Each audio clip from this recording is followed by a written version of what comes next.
Muy buenas noches, amigos, y bienvenidos a Pasaje a lo Desconocido.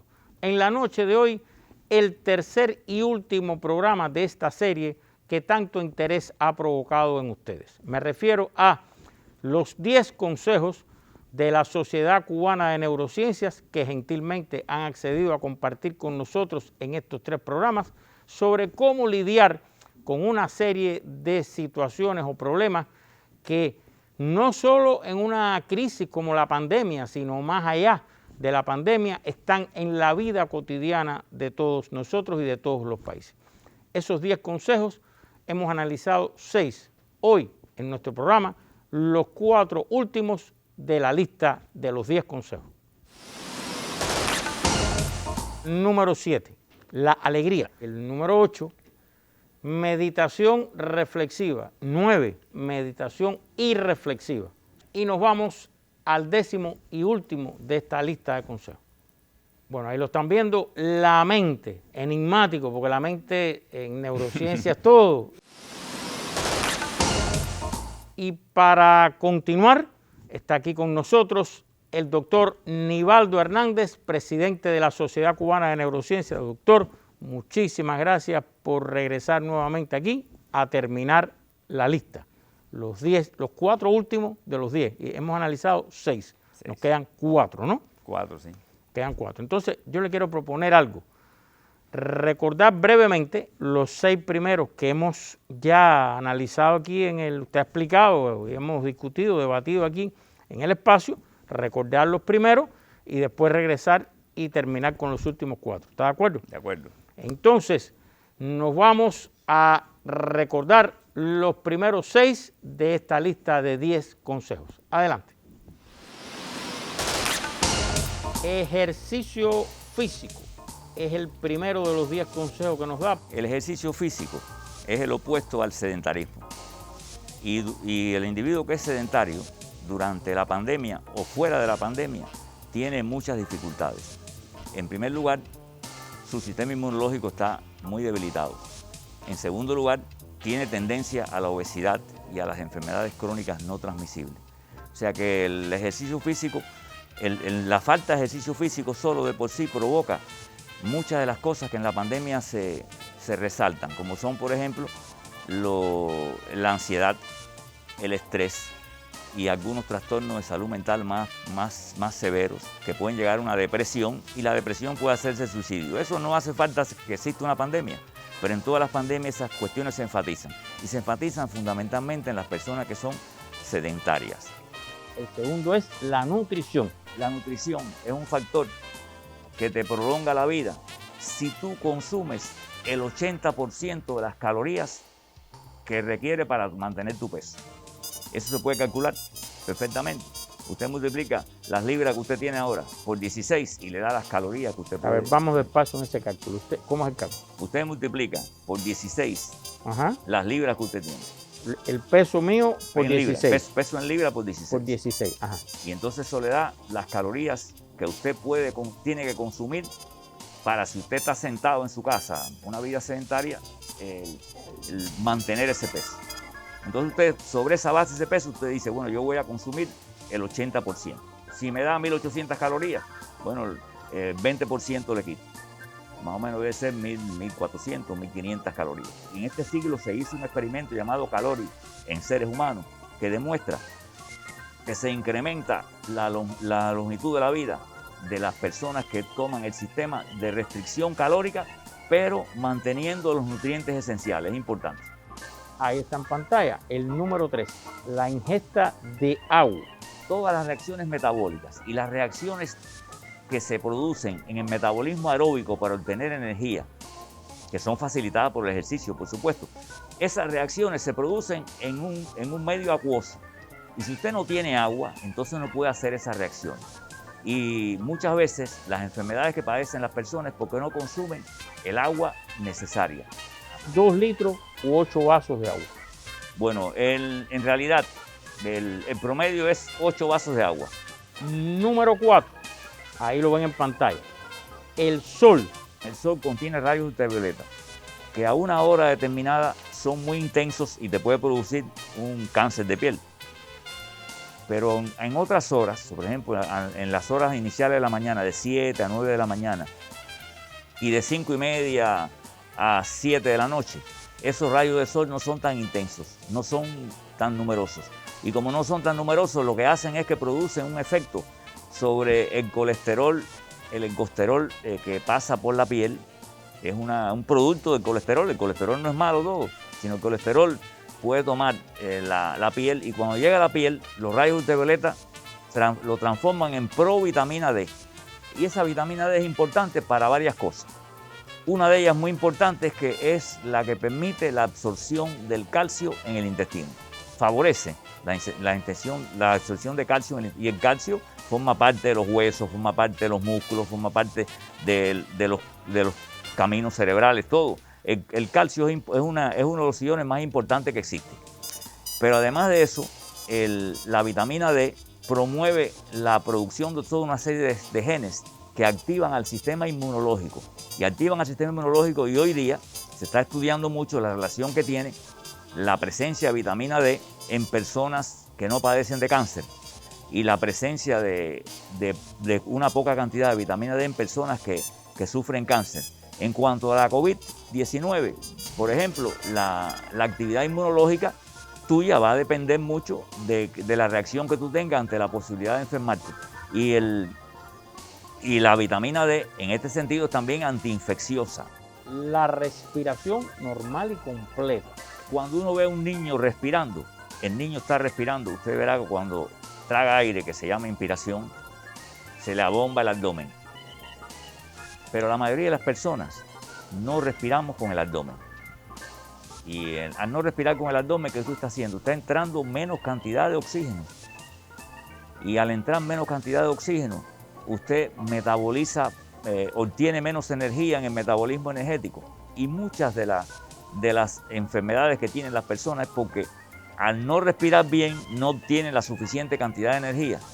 Pasamos ahora a un consejo que aquí ha dado lugar a creo que como 5 o 6 programas en distintos años. Y es nada más y nada menos que un sueño, un buen sueño, el sueño. El sueño es algo que ha provocado muchos trastornos en la época moderna. Yo diría que a partir del siglo XX, finales del siglo XIX, con la aparición de la luz eléctrica. ¿Por qué razón? Porque el sueño debe hacerse en las horas de la noche. Y nosotros en las horas de la noche combatimos mucho esa presencia del sueño. Lo primero que tiene que hacer una persona es averiguar su ritmo biológico de sueño. ¿Por qué razón? La clave de vivir un largo tiempo saludable es vivir acorde con tu ritmo biológico de sueño. Y el ritmo biológico de sueño generalmente se clasifica en personas que duermen temprano y personas que duermen tarde. Personas que duermen temprano está demostrado que tienen mayor capacidad y tienen menores problemas de salud mental que las personas que duermen tarde. Y yo diría que a lo mejor está falseada la información. ¿Por qué razón? Porque muchas personas que duermen tarde deberían dormir temprano. La clave es averiguar cómo. Y usted puede averiguar si usted es alondra, que duerme temprano, o lechuza, si duerme tarde. Muy fácil. ¿Por qué razón? Porque el ritmo del sueño está ligado al ritmo de la respiración. Y tu ritmo de la respiración, al ritmo de la temperatura, perdón, al ritmo de la temperatura. Y entonces la temperatura tuya va a descender en la noche. Y entonces usted, después de las 6 de la tarde, usted se pone el termómetro cada media hora y va anotando durante 2 o 3 días. Y en el momento que usted vea que ha descendido la temperatura, que va descendiendo la temperatura, usted se fijará que en ese momento tiene sueño. Vaya a dormir, porque si no va a dormir, después se le va el sueño y entonces empiezan los trastornos de sueño. Pero más allá de los trastornos de sueño, usted empieza a perder energía del organismo, y la energía que usted pierde, la pierde en todos los sistemas, sistema inmune, sistema cardiovascular y en general. Ahí los vieron nuevamente los primeros 6. Doctor, vamos al número 7. ¿Cuál tenemos en el número 7? Tenemos la alegría. La alegría. La alegría. La alegría es una emoción que señala que tu organismo funciona bien, pero además se puede convertir en una emoción que puede contrarrestar a otras emociones que cuando duran mucho tiempo no son muy halagüeñas, como por ejemplo la ira, el miedo, la tristeza, que son emociones que se han sido catalogadas como emociones negativas. A mí no me gusta la clasificación de emociones negativas, porque las emociones son reactividades ante estímulos.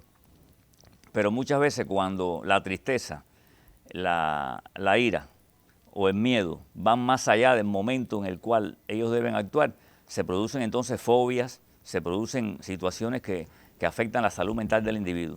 Y en esos tipos de situaciones, cuando se afecta la salud mental del individuo con fobias y todo eso, la alegría puede ser un buen elemento como tratamiento. Además, la alegría, a través del estudio de la risa, la sonrisa, se puede hacer en clubes y se puede hacer también para estimular muchas acciones, como por ejemplo la educación.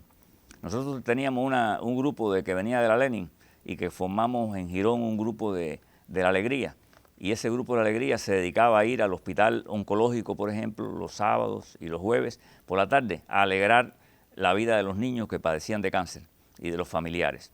Esa experiencia fue muy interesante y además después nos llevó a hacer en las aulas utilización en los momentos de receso de algunos chistes vinculados con la docencia que repercutieron, y tenemos trabajos que demuestran que la risa puede ser utilizada para mejorar la educación. ¿Y por qué razón? Porque la risa te activa el sistema nervioso y te produce aumento de la plasticidad cerebral. Y es algo recomendable y se usa en muchas instituciones docentes del mundo hoy el estudio de la alegría como tal. Y está demostrado que cuando tú estás alegre, tu sistema inmune funciona mejor.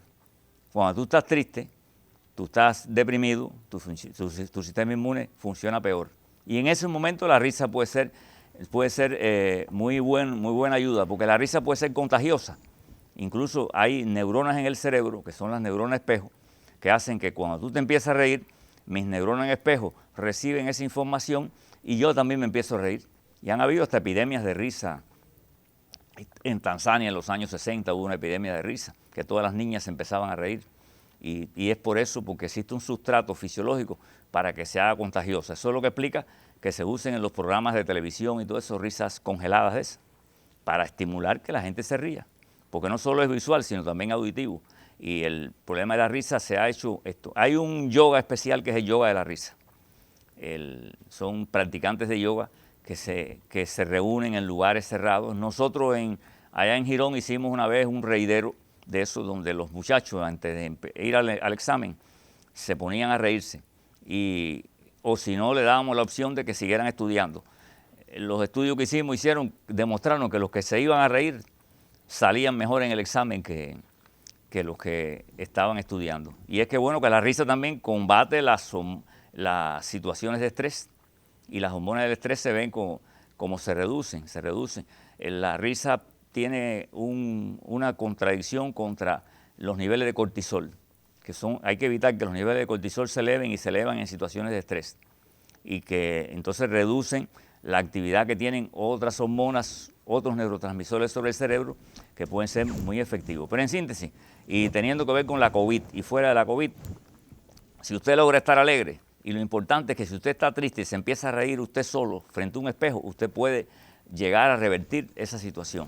Y si usted hace a una persona iracunda en la casa por una discusión reírse, se acabó la ira. O sea que la risa es el de las emociones primarias, la más importante, porque es el contrapeso de las otras emociones que no son tan agradables, como son la ira, la tristeza, el temor. Ahora bien, los efectos positivos de la risa están más que claros, pero una persona está triste, está deprimida, y entonces puede decir, bueno, ¿y cómo me da ganas de reírme? Me hacen un chiste y no me río, veo un programa humorístico y no me río, porque me siento tan mal que no tengo ganas de nada de eso. ¿Qué hacer?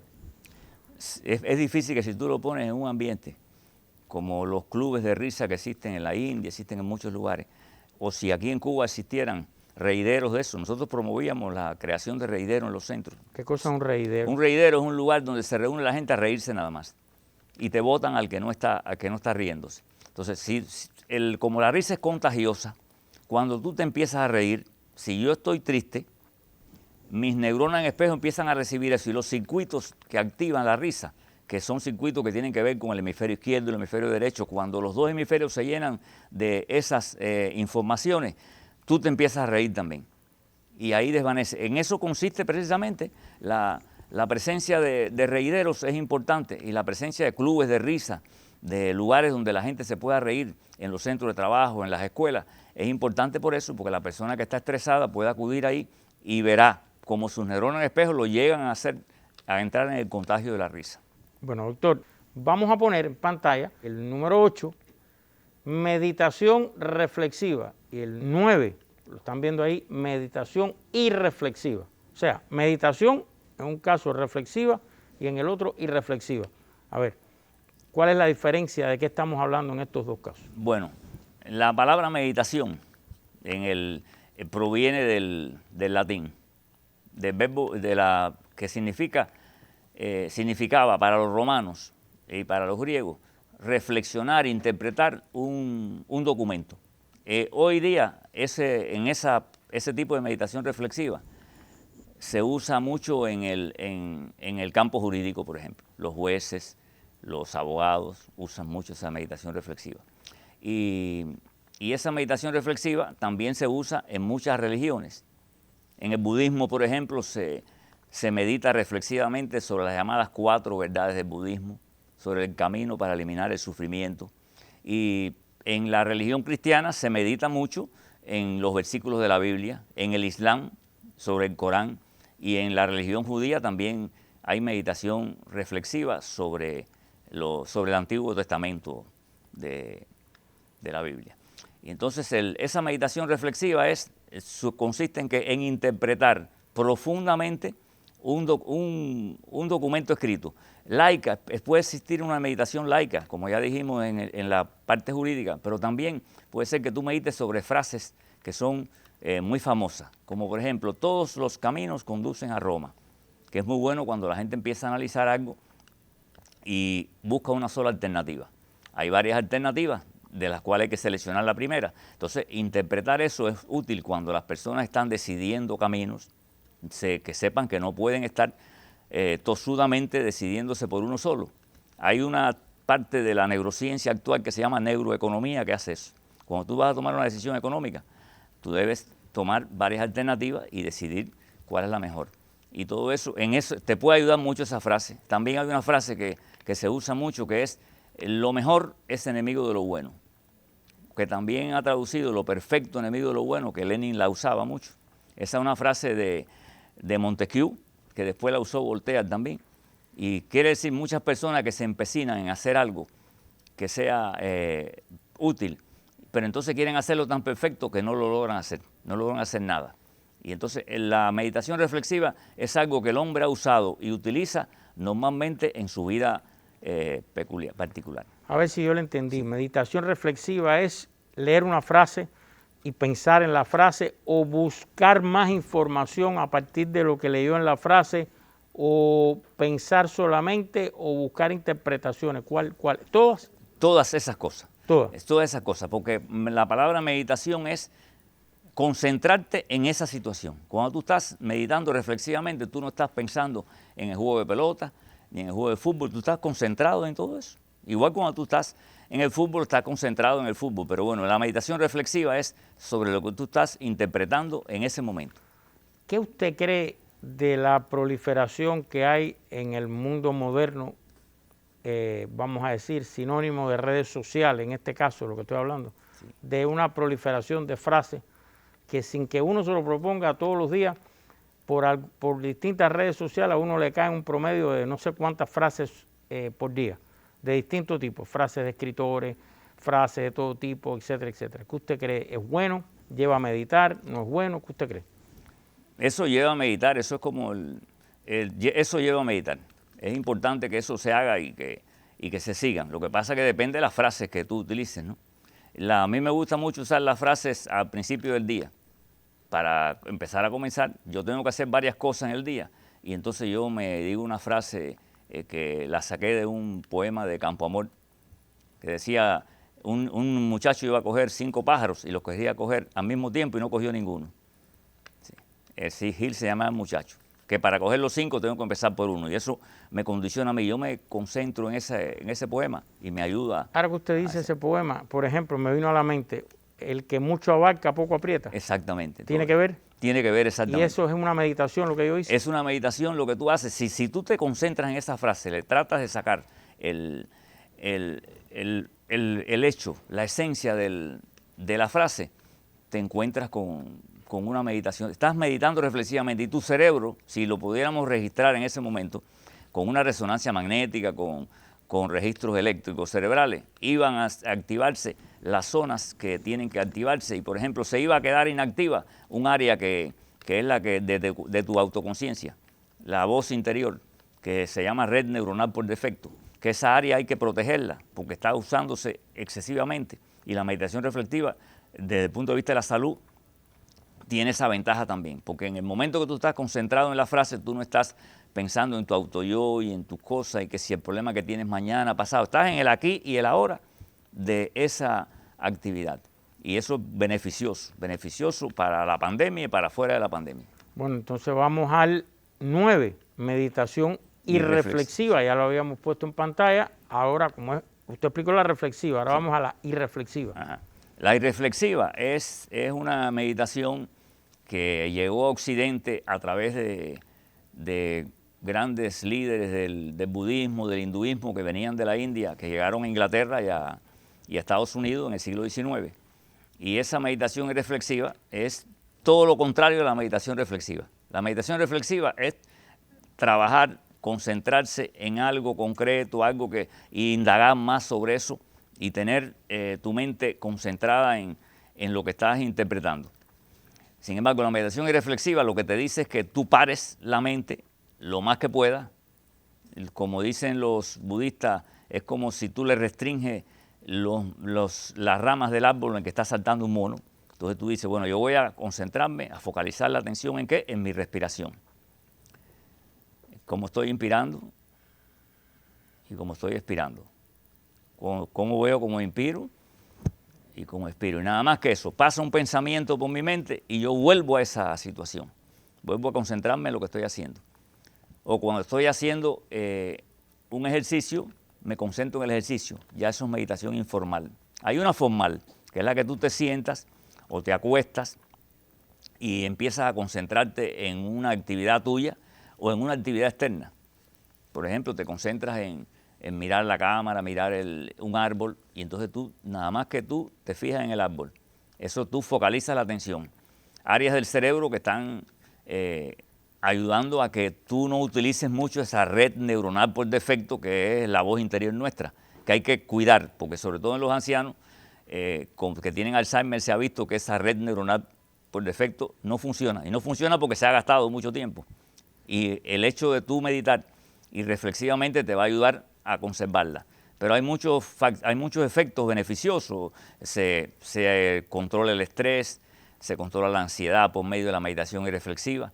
Y la meditación irreflexiva se usa mucho en el budismo, el hinduismo y en muchas. Pero yo no sé, ¿por qué irreflexiva? ¿Qué es lo que es irreflexivo? Porque tú no haces una interpretación del fenómeno. Tú no juzgas. Vaya, una de las cosas que hay que hacer es no juzgar. Tú no juzgas tu respiración, tú la dejas pasar. Tú estás respirando, pero tú no juzgas si estás respirando más rápido, más lento, o tú no juzgas si la hoja esta es más bonita que la otra.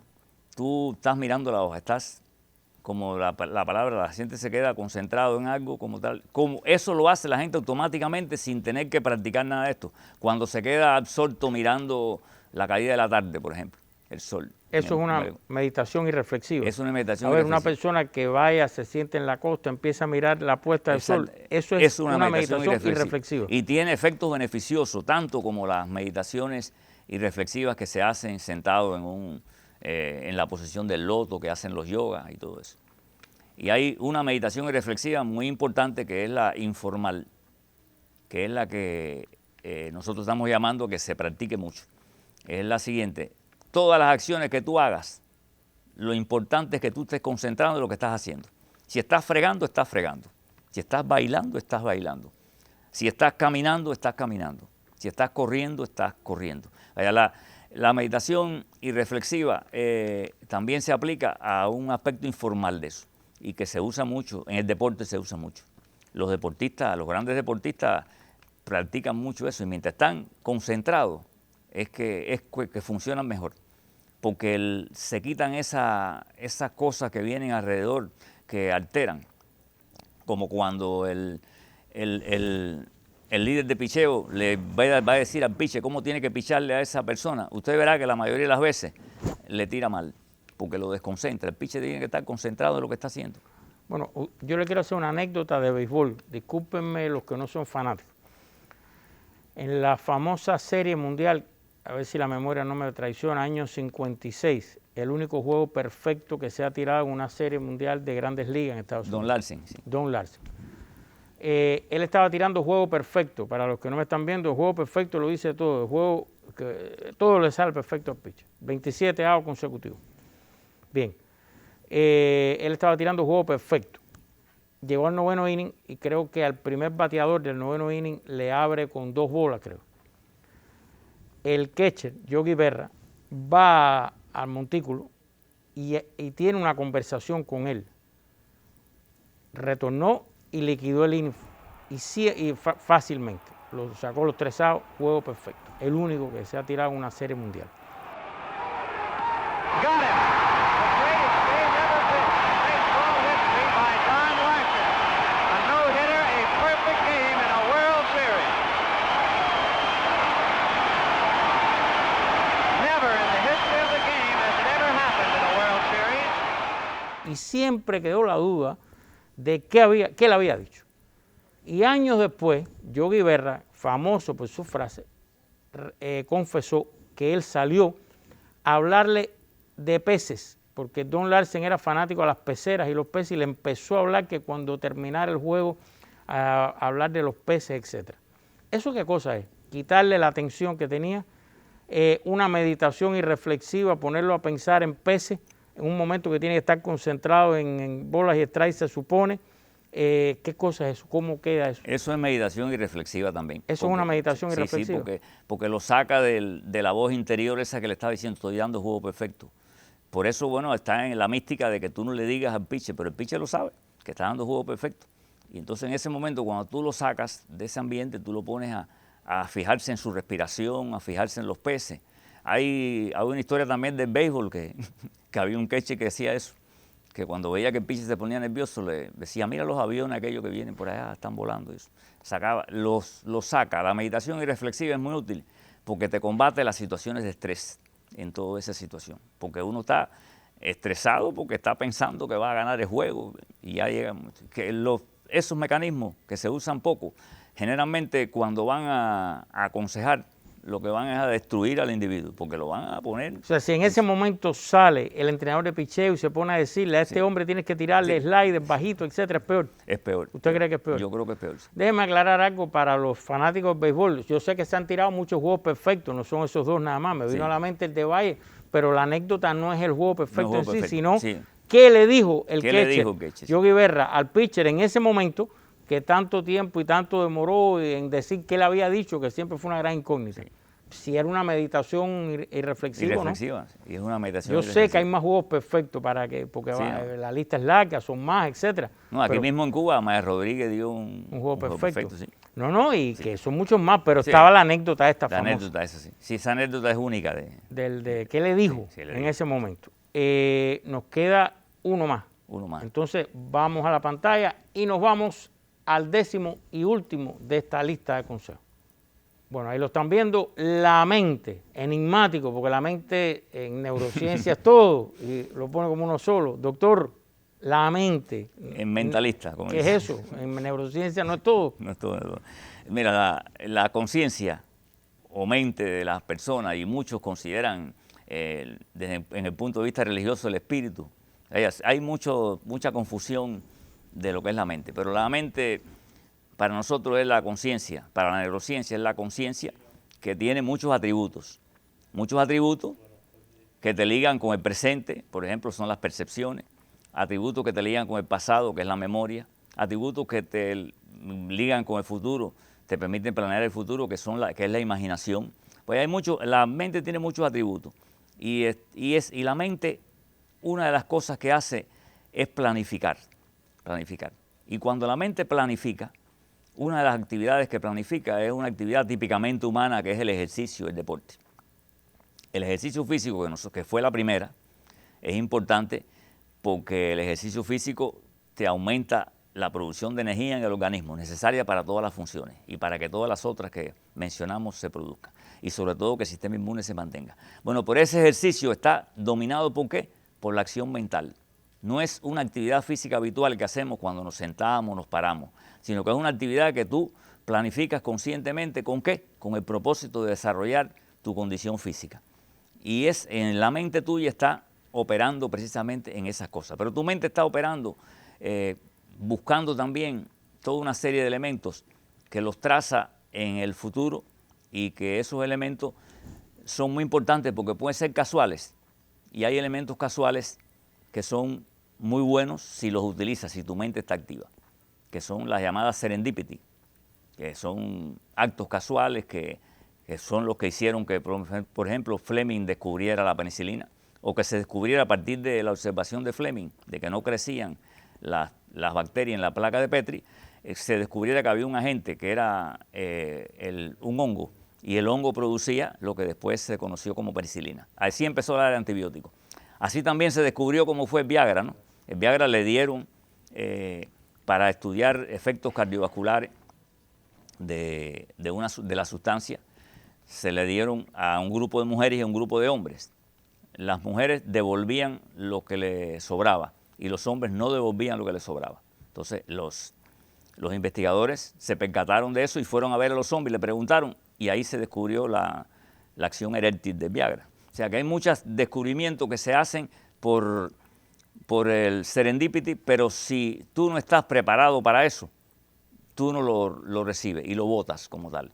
Por eso es importante tener la mente activa, dispuesta a aceptar cualquier tipo de posibilidad como es la serendipity. Y eso, hay un opuesto. El opuesto es un escritor de una novela llamada Armadillo, William Boyd, que dijo, si la serendipity es un acto casual, un happy accident, como le llamó el que inventó el neologismo, dice, tiene que haber algo que sea lo opuesto, y lo opuesto es la semblanity.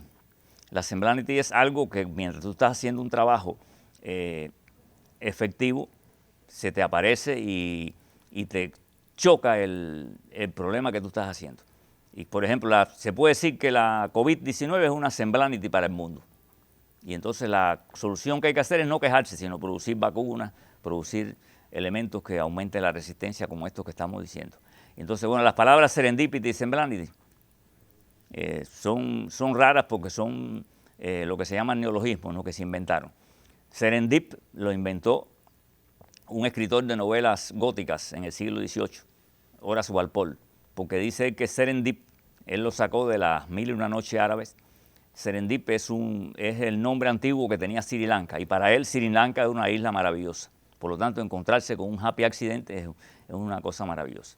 Y la semblanity es porque Novaya Zembla es el archipiélago del Ártico ruso, donde se hacían prácticas nucleares y entonces eso está desbaratado y los barcos que llegan ahí encallan y no hay árboles, no hay vegetación. Entonces, en el momento que tú estás haciendo algo noble, como por ejemplo el mundo estaba trabajando en desarrollarse y viene la pandemia, es eso. Entonces, ante la semblanity no queda otra que trabajar, enfrentarse, como creo que se está enfrentando a esta pandemia en Cuba.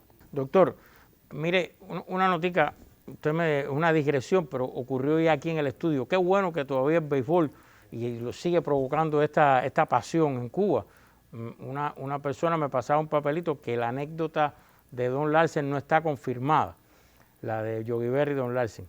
Bueno, si no está confirmada y es parte de la leyenda, por lo menos como leyenda es un momento de meditación y reflexiva. Meditación y reflexiva, sí. O sea, si ocurrió, bien, ocurrió, perfecto. Si no ocurrió y es una leyenda como tantas que tiene el béisbol, fantástico, claro. Qué bueno. También es un ejemplo de meditación y reflexiva, ¿no? Ejemplo, sí, claro. De meditación y reflexiva. Entonces, qué bueno, porque ya me pasaron una notica. Eso no estaba confirmado, lo de Yogi Berra y Don Larsen. Bueno, Yo la verdad no sé qué decirle, pero lo importante es que si fue leyenda, Exactamente. es meditación. Cabe dentro de meditación y reflexión. Que volviendo al último punto, algo que quiera agregar de esto de la mente. Nuestra mente está construyendo constantemente nuestro futuro y es importante que entre las cosas que planea, está planeando actividad física, y la actividad física es algo que tiene importancia para desencadenar toda una serie de procesos que activen al sistema inmunológico y que mejoren tu condición física. Doctor, yo quiero, a partir de la experiencia que hemos tenido en estos 3 programas, los programas de Radio Rebelde, etcétera, hacerle una pregunta. Estos son 10 consejos de la Sociedad de Neurociencia, pero puede ser que alguien se sienta, ¿cómo se dice?, intrusionismo en otros terrenos, en otros campos, de otras especialidades. ¿Usted cree que eso es así o no? Bueno, en realidad la neurociencia es una transdisciplina, que una transdisciplina se define como no como una disciplina. La neurología es una disciplina, la psiquiatría es una disciplina, la neuropsicología es una disciplina. Y aquí hemos tratado cosas que están en ese campo, por ejemplo, en el campo de la psiquiatría, en el campo de los trastornos de sueño, en el campo de la neurología. Tenemos algunas cosas que se han dicho aquí en el campo de la psicología, hay mucho, se ha hablado mucho de estrés, pero esos campos no son alejados de la neurociencia, porque la neurociencia en la neurociencia hay psicólogos, neurólogos, hay de todas las especialidades que hay, médicas y no médicas, inclusive hay neurociencias educacionales, hay neurociencias jurídicas, hay neuroeconomía, o sea que la neurociencia es una transdisciplina donde el objeto fundamental, ¿qué cosa es? El cerebro, el sistema nervioso, pero se utilizan armas de todas las demás ciencias. Por lo tanto, no es un nutricionismo, sino es una cooperación de nosotros con otras ramas. Por ejemplo, yo soy un colega de Calviño y algunas veces conversamos algunas de estas cosas y nos damos ideas mutuamente y nos recibimos perfectamente sin tener una contradicción entre la psicología y la neurociencia, porque las dos aportan.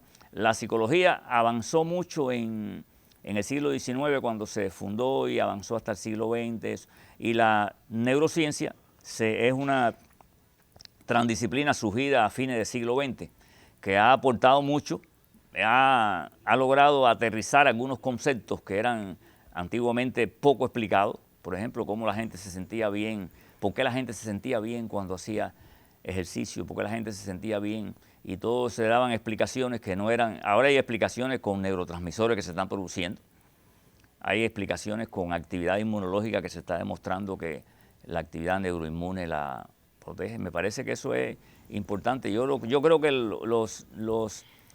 las diferentes ramas, tanto en la medicina como la neurología, la psiquiatría, la neurocirugía y la psicología, todas las ramas del saber como la educación deben sentirse satisfechas que en estos momentos tengamos, en este cambio de época, producido fundamentalmente por la presencia de TIC, de tecnología, de la información y la comunicación en un amplio nivel de desarrollo, de contar también con una neurociencia, que para mí también es un factor fundamental del cambio de época que se está produciendo. Cambio de época del cual ha hablado hasta el Papa, de que estamos produciendo cambio de época que si no atendemos y no comprendemos, no nos alfabetizamos en esto, no podemos llegar a funcionar mejor. Y desde el punto de vista de nuestro programa, yo sí le puedo decir que nosotros estamos abiertos a todas las especialidades, todas las que usted ha mencionado han pasado por aquí, a todos los científicos, y al final que gane el conocimiento. Exactamente. Y que gane, como decimos nosotros, ¿cómo es? Alimente su cerebro. Alimente su cerebro. Alimentar el cerebro. Le propongo entonces que me acompañe rápido al momento de los accionistas principales, como cariñosamente le llamamos a nuestros televidentes. Vamos.